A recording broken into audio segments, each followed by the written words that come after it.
আসসালামু আলাইকুম রহমতুল্লাহি ওবরকাতুহু।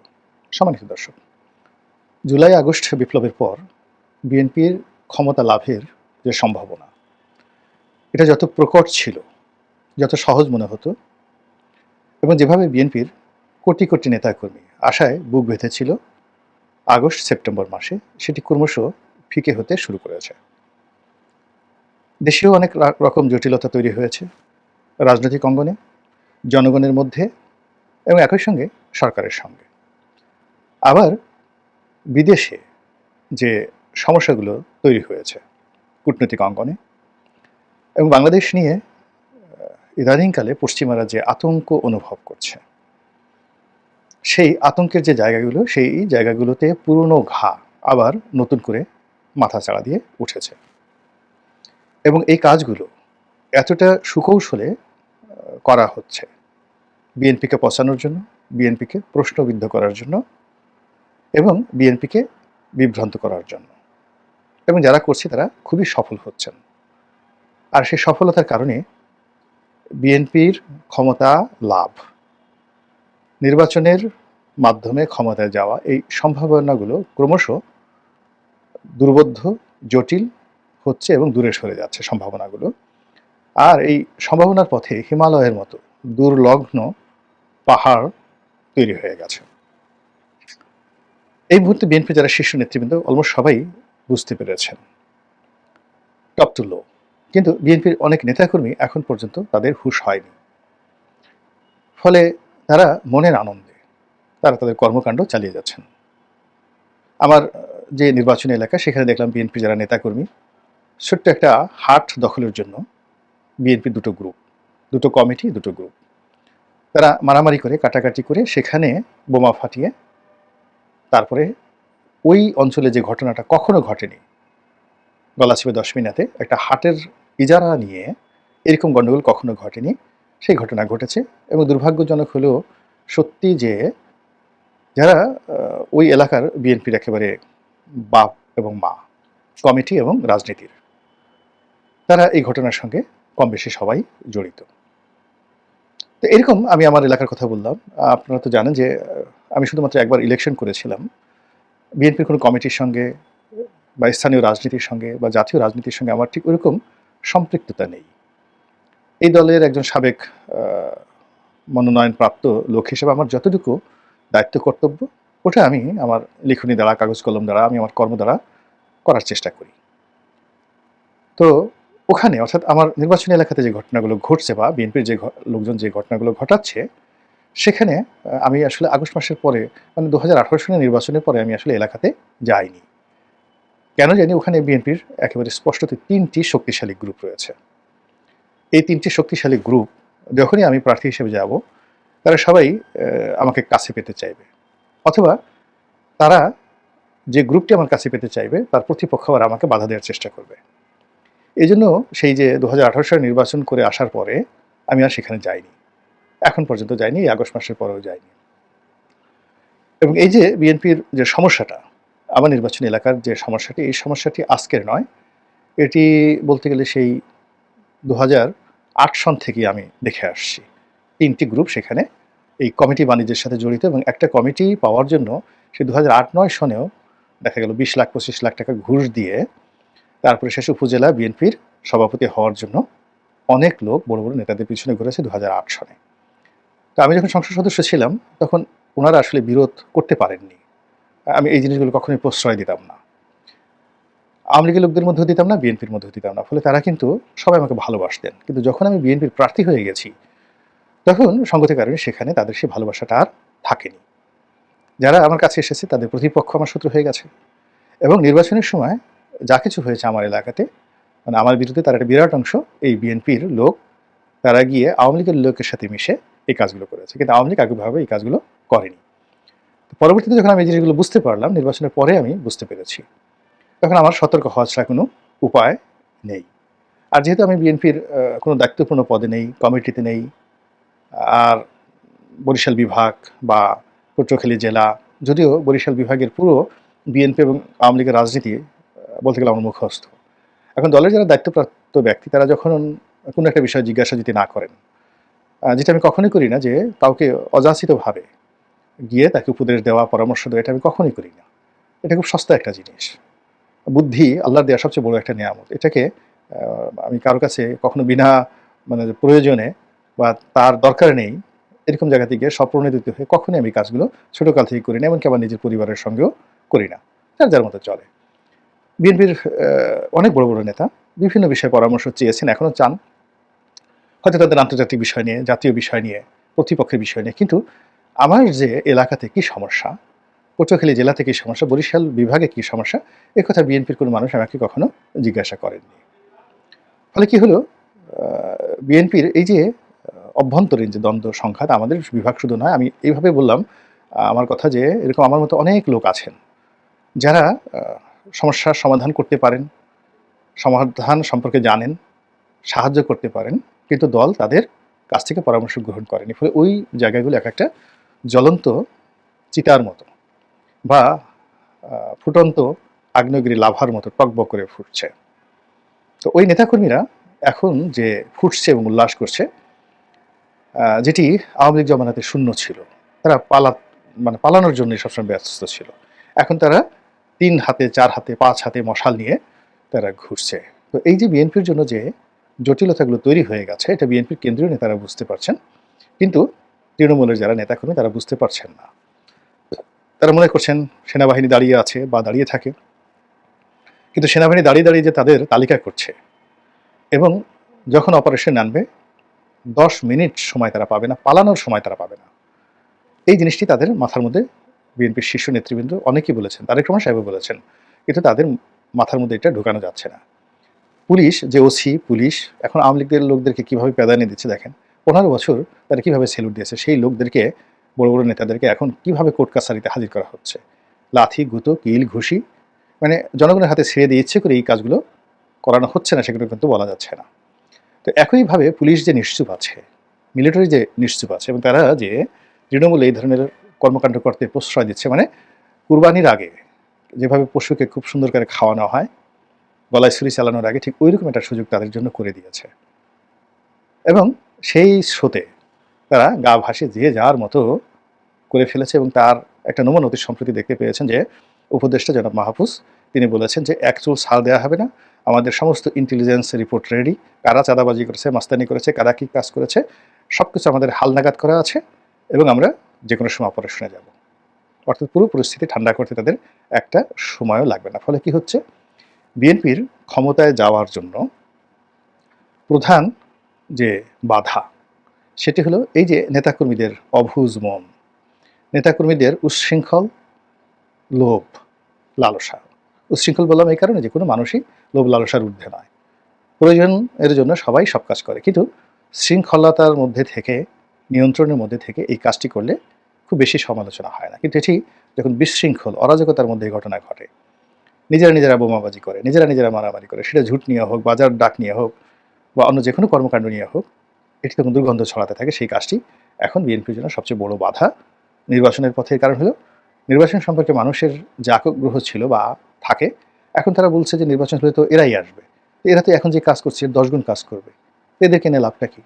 এই যে কথাগুলো তৈরি হচ্ছে, হঠাৎ করে কেন মানুষ এই ডক্টর মোহাম্মদ ইউনূসকে 5 বছরের জন্য চাচ্ছে, এটা তো বিএনপির লোকজনদেরকে বুঝতে হবে। এটা কেবলই যে সাজানো নাটক বা ইউনূসপন্থীরা যে একটা ভাইব তুলছেন, এটা কেবলমাত্র সেই ঘটনা নয়। এর পেছনে গণতন্ত্র সম্পর্কে, আন্দোলন সম্পর্কে, নির্বাচন সম্পর্কে, বিএনপি সম্পর্কে একটা যে নেতিবাচক আবহাওয়া তৈরি হয়ে গেছে, সেই সুযোগে মানুষ বলছে যে না, আমরা তো আওয়ামী লীগকে দেখলাম। আবার বিএনপি কি করবে না না করবে, আমরা মনে করেছিলাম যে বিএনপি সে 2006 থেকে আজ অবধি এত কষ্ট করেছে, তাদের হয়তো হুঁশ ফিরেছে, তারা হয়তো এই কাজ করবে না। ও মা, ওরা 15 বছরে যা কিছু করেছে, এরা তো সেই 3-4 মাসের মধ্যেই তার পুরোটাই কুল্লো খালাস করে দিয়েছে। তো কাজে এটা হবে না, এর চেয়ে যেভাবে আছে সেভাবেই চলুক না, দুবেলা কম খাবো কিন্তু ঝামেলা মুক্ত থাকবো। তো এই যে ভাইবটা তৈরি হচ্ছে, এটাই হলো বিএনপির ক্ষমতায় যাওয়ার সবচেয়ে বড় বাধা। আর এটা দূর করার জন্য নেতাকর্মীকে নিয়ন্ত্রণ করা, কমিটিগুলো নিয়ন্ত্রণ করা এবং বিএনপির শীর্ষ পর্যায়ের নেতারা মাঠ জরিপ করে যারা তাদের দলের নেতাকর্মী রয়েছে তাদের বিরুদ্ধে মামলা দেওয়া। আমি ঢাকার দুটো এলাকার কথা বলি, যেমন ধরুন ধানমন্ডি, নিউ মার্কেট, নীলক্ষেত, কলাবাগান, জিকাতলা।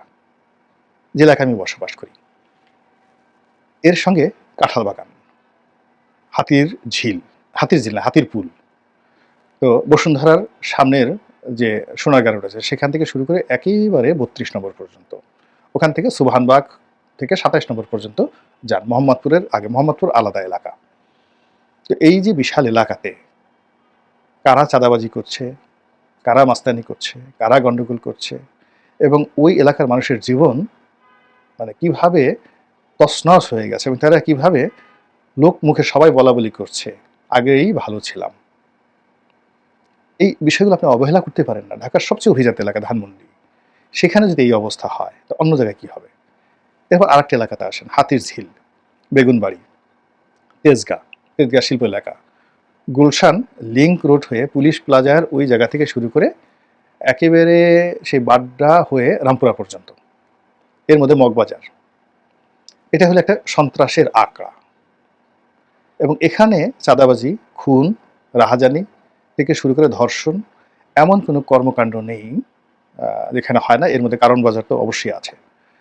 দৈনিক ১০ কোটি টাকা আওয়ামী লীগ জমানাতে এখান থেকে আদায় হতো, এই পুরো এলাকা থেকে, এবং এটা আমরা পত্রপত্রিকায় দেখেছি। এখন সেই নিয়ন্ত্রণ, ডেইলি দৈনিক ১০ কোটি টাকার এই নিয়ন্ত্রণ কার হাতে, কাদের হাতে? তাদেরকে কেন জনগণ ভোট দিতে যাবে বলেন তো? ওই লোকগুলোকে যদি আবার মনোনয়ন দেওয়া হয়, ওই লোকগুলো যদি ভোট চাইতে যায়, ওই লোকগুলো যদি বাংলাদেশ জিন্দাবাদ বলে, শহীদ জিয়ার আদর্শের কথা বলে, আপনার কি মনে হয় খুব সহজে এই নির্বাচনে যেভাবে বিএনপি আশা করছে আর উনি লোকজন দলে দলে এসে ছিল পিটিয়ে দেবে? এই বিষয়গুলো সুরাহা করতে হবে আগে। আর এগুলো যদি বিএনপি সুরাহা করতে না পারে, এই বাধাগুলোই নির্বাচনের পথকে পিচ্ছিল করবে, নির্বাচনের পথে এবং ক্ষমতা আসার পথে বাধা, পাহাড় সমান বাধা তৈরি করবে। এই গেল এক। ২ নম্বর হলো যে দলের সুপ্রিম নেতা হিসেবে প্রধানমন্ত্রী হবেন তারেক রহমান সাহেব, প্রেসিডেন্ট হবেন যাকে বলা হয় বেগম খালেদা জিয়া। এইরকম একটা ভাইব প্রথম থেকে তোলা হচ্ছিল। তো জনাব রিজভী সাহেব বলেছেন যে এটা হয়তো কারো ব্যক্তিগত মতামত হতে পারে বা আবেগের বশবর্তী কেউ এই কথা বলতে পারে, কিন্তু এই ব্যাপারে আমাদের দল এখনো কোনো সিদ্ধান্ত নেয়নি। এই কথা তিনি কেন বললেন? এই গেল এক। আর বিএনপিতে তারেক রহমান সাহেবের বাইরে বিকল্প কেউ প্রধানমন্ত্রী হবেন, এটা বিএনপি নেতাকর্মীরা কল্পনাই করতে পারে না। ভারতে যেমন দেখা গেল সোনিয়া গান্ধীর পরিবর্তে মনমোহন সিং প্রধানমন্ত্রী হয়েছেন, সবাই মেনে নিয়েছে। এখানে ডক্টর মঈন খান, যদি মনমোহন সিংয়ের কথা চিন্তা করেন, মঈন খান প্রধানমন্ত্রী হতে পারেন। তারপরে আপনি যদি অন্য লোকের কথা চিন্তা করেন যে এর বাইরে মির্জা ফখরুল সাহেব হতে পারেন, কিন্তু সেই জায়গাগুলোতে যে বিরোধ, সেই জায়গাগুলোতে যে সম্ভাবনা, ভোটের মাঠকে শক্তিশালী, বা সালাউদ্দিন সাহেব প্রধানমন্ত্রী হতে পারেন এখন যিনি আছেন, নিঃসন্দেহে তিনি অত্যন্ত যোগ্যতা সম্পন্ন, শারীরিকভাবে সক্ষম, চমৎকারভাবে কথা বলেন এবং খুব ভালো পড়াশোনা করেন। আমি তো তার কয়েকটি বক্তব্য দেখলাম। ভারতে যাওয়ার আগে তার যে বক্তব্যগুলো তিনি দিতেন প্রেসের মাধ্যমে, সেই সময়টিতে তিনি সমালোচনা হতো যে তিনি উত্তরাতে যেখানে থেকে এই বক্তব্যগুলো দিতেন, সেই তুলনায় ইদানিংকালে তিনি যে বক্তব্যগুলো দিচ্ছেন এটি হাজার হাজার গুণ শ্রেষ্ঠতর, অনেক পরিকল্পিত, এবং এটার জন্য একটা বক্তব্য দেওয়ার জন্য তিনি যথেষ্ট চিন্তা করেন, ধীর স্থিরভাবে দেন, এবং পড়াশোনা করে তিনি এই কাজগুলো করেন। এবং বাস্তবিক অর্থে তার এই যে প্রেস ব্রিফিংগুলো আমি দেখছি, বিশেষ করে সম্প্রতি তিনি ডক্টর মোহাম্মদ ইউনূসের সঙ্গে দেখা করেছেন, তারপর ঐক্যমত্য কমিশনের সঙ্গে বৈঠক করার পর তিনি তিনবার প্রেসের সামনে এসেছেন। তার এই বক্তব্যগুলো আমার কাছে মনে হয়েছে যে নিকট অতীতে আওয়ামী লীগ বিএনপি কেউ দিতে পারেননি, কেউ দিতে পারেন। ধরুন তাকেই আপনি প্রধানমন্ত্রী বানিয়ে দিলেন, কিন্তু এটা আপনাকে আগে ঘোষণা দিতে হবে। তো আগে ঘোষণা দিলে সেই জিনিসটির এক ধরনের প্রতিক্রিয়া হবে, এবং এটা বিএনপির জন্য ইতিবাচক হবে। আদারওয়াইজ বিএনপি 100% ধরে নেবে জনাব তারেক রহমান সাহেবই আগামী দিনের প্রধানমন্ত্রী। এটা হলো বাস্তবতা। এখন আগামী দিনের প্রধানমন্ত্রী হিসেবে জনাব তারেক রহমান সাহেবের যে একটা পোর্ট্রেট, সেই পোর্ট্রেটটা তো দেশ বিদেশে তৈরি করতে হবে। তাকে দেখে যেন মনে হয় তিনি দেশনায়ক, দেশের নায়ক। তাকে দেখে মনে হতে হবে যে তিনি যে প্রিন্স অফ বাংলাদেশ বা king of Bangladesh, prime minister of Bangladesh. তার কথাবার্তা, তার বন্ধুবান্ধব, তার আচরণ, তার ইন্টারন্যাশনাল কানেক্টিভিটি সবই ওই পর্যায়ের হতে হবে। যেমন ধরুন ইমরান খান কিংবা ধরুন বেনজির ভুট্টো, আপনি তাদের পোর্ট্রেটগুলো আঁকার চেষ্টা করুন। কিন্তু দেখুন রাহুল গান্ধী এখনো পর্যন্ত তাকে কিন্তু দেখে প্রধানমন্ত্রী মনে হচ্ছে না, এখনো পর্যন্ত মনে হচ্ছে না, ফলে কংগ্রেস কিন্তু আগাতে পারছে না। এখন তারেক রহমান সাহেবের ব্যাপারে বিএনপিকে সিদ্ধান্ত নিতে হবে আসলে বিএনপির প্রধানমন্ত্রী প্রার্থী জনাব তারেক রহমান সাহেব কিনা, এবং তাকে যদি প্রধানমন্ত্রী করা হয় তাহলে এখন তিনি যে কর্মকাণ্ডগুলো করছেন তার 99.99% কর্মকাণ্ড তাকে বাদ দিতে হবে। তিনি হর রোজ ভিডিওতে কথা বলছেন দলীয় নেতাকর্মীর সঙ্গে, তিনি তৃণমূলের একেবারে ওয়ার্ড পর্যায়ে ইউনিয়ন পর্যায়ের সাথে কথাবার্তা বলছেন, এটি সংগঠন চালানোর জন্য ওকে আছে, ঠিক আছে, বা এটা চমক হতে পারে, ম্যাজিক হতে পারে, কিন্তু এটি মূলত বিএনপির চেয়ারপারসন বা ভারপ্রাপ্ত চেয়ারপারসনের কাজ নয়। বিশাল একটা দল, তিনি কেন ইউনিয়নের নেতাদের সঙ্গে কথা বলবেন? তিনি বড় জোর বিভাগীয় নেতাদের সঙ্গে কথা বলতে পারেন, সাংগঠনিক সম্পাদক পর্যায়ে লোকের সাথে কথা বলতে পারেন। তো তিনি যখন এরকম তৃণমূলে চলে যাচ্ছেন তখন লোকজন তাকে খুব সস্তা মনে করছে, অ্যাভেলেবল মনে করছে, আর তার যে প্রধানমন্ত্রী হিসেবে যে ভাবমূর্তি, ওই ভাবমূর্তিটাকে ছোট করে দিচ্ছে।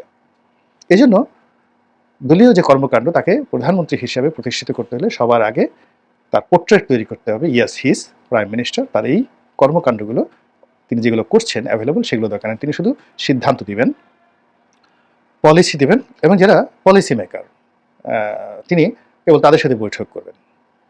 এমনকি কার্যনির্বাহী বৈঠকেও তার উপস্থিতিটা আমার কাছে প্রধানমন্ত্রী হিসেবে এই মুহূর্তে উল্লেখযোগ্য মনে হচ্ছে না। তার বৈঠক সর্বোচ্চ প্রেসিডিয়াম মেম্বার যারা রয়েছেন, সর্বোচ্চ নীতি নির্ধারণী ফোরাম যেটিকে বলা হয়, তো তাদের সঙ্গে তার বৈঠক হতে পারে, বড়জোর যারা সাংগঠনিক সম্পাদক রয়েছেন তাদের সঙ্গে বৈঠক হতে পারে, আর মাঝে মধ্যে পাবলিক অ্যাড্রেস হতে পারে।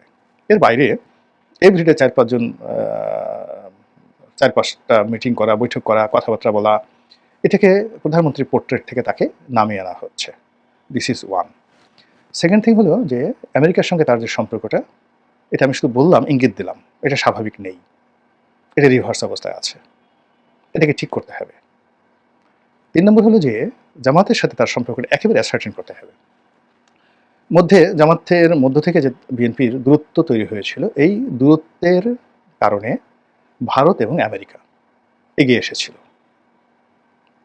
তারা সম্পর্ক করেনি, কিন্তু তারা অপেক্ষা করছিল যে ঠিক আছে, তারা যদি ক্ষমতা আসে আমরা মেনে নেব। কিন্তু যেই মুহূর্তে জামাতের আমিরের সঙ্গে তাদের একটা লন্ডনের বৈঠক হলো, ওই মুহূর্তের মধ্যে পশ্চিমাদের যে সেই যে অতীতকালের আনসারুল্লাহ বাংলা টিম, বাংলা ভাই, তারপরে শেষে রমনার বটমূলে সেই উদিসির অনুষ্ঠানে হামলা, সারা দেশে একসঙ্গে বিচারালয়গুলোতে বোমা হামলা, জামাত বিএনপির সরকারের সেই সময়টাতে জঙ্গিবাদ, এই টোটাল জিনিসগুলো আবার সামনে চলে আসছে।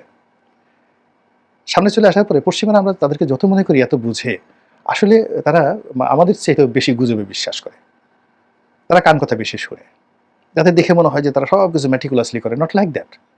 আপনি চিন্তা করেন যে তারা মনে করে যে, এখনও তারা মনে করে পশ্চিমারা যে দালাই লামাকে দিয়ে তারা চীনে পৃথিবীর একটি রাষ্ট্র গঠন করতে পারে। বোকার স্বর্গে, মানে তারা এখনও হরমুজ প্রণালীর নিয়ে, তারপরে শেষে তাইওয়ান নিয়ে তাদের যে সিদ্ধান্ত, এটি বাস্তবসম্মত নয়। তারা এখনও সূচিকে ক্ষমতায় বসানোর জন্য নোবেল পুরস্কার দিয়েছে, সূচিকে দালাই লামাকে নোবেল পুরস্কার দিয়েছে, তো সূচিকে নোবেল পুরস্কার দিয়েছে, তাকে এখন জেলখানায় আটকা রাখা হয়েছে, সুচির জীবনটা শেষ, তাকে ক্ষমতায় বসানোর জন্য দরকার হলে মায়ানমারকে টুকরা টুকরা করে দেবে, যুদ্ধ লাগিয়ে দেবে, এখন যে যুদ্ধ চলছে এটাকে আরও জটিল করবে। এটা মায়ানমারের এই অঞ্চলের রাজনীতিতে বাস্তবসম্মত নয়। তারা পাকিস্তানে মালালা ইউসুফজাই, তাকে ভবিষ্যৎ বেনজির ভুট্টো বানানোর জন্য প্ল্যান করে বসে আছে।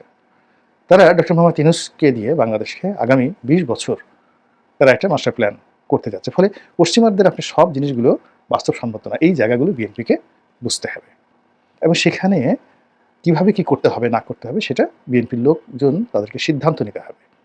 It's not so easy. এই বিষয়গুলো যদি বিএনপি শোনেন, অনুধাবন করেন, গ্রহণ করেন, হয়তো তাদের কোনো উপকার হলেও হতে পারে। আল্লাহ আমাদের সবাইকে হেদায়েত দান করুন এবং হেফাজত করুন। আসসালামু আলাইকুম ওয়া রাহমাতুল্লাহি ওয়া বারাকাতুহু।